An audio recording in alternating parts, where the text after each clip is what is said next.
Thank you, Madam Chairperson. I'm speaking on behalf of the Unified European Left.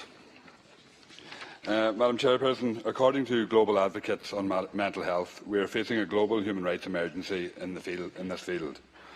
All over the world, people with mental health disabilities experience a wide range of human rights violations. Member States of the Council of Europe must advocate for mental health systems across the world to conform to a human rights-based approach, which is compatible with the United Nations Convention on the Rights of Persons with Disabilities. And we should also focus on the rights of young people who do not have the ability to advocate for themselves, and we should encourage them as much as possible. So this requires mental health services that rely on coercion to be abandoned and practices relying on consent to be placed at the centre of mental health systems, and whereby individuals are empowered instead of being stripped of their autonomy. In Ireland, we have a dark and disturbing history when it comes to the mass institutionalisation of people with mental health problems.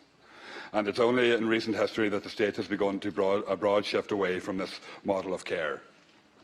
However, according to the Mental Health Commission in Ireland, the law in its current form is outdated, outmoded, and is not based on a progressive, rights-based approach to mental health care.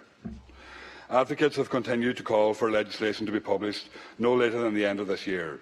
Irish legislation still does not incorporate specific guiding principles for children under the 2001 Act. Individuals do not yet have a statutory right to individual care or recovery plans.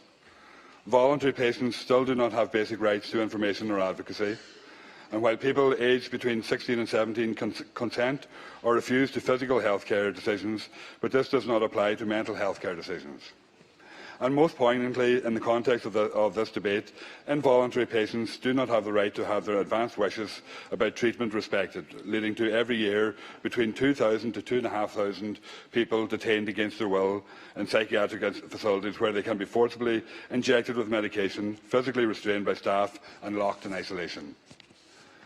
It is clear that despite reforms made in recent years, the Irish state still retains a disproportionate amount of power over individuals with mental health issues.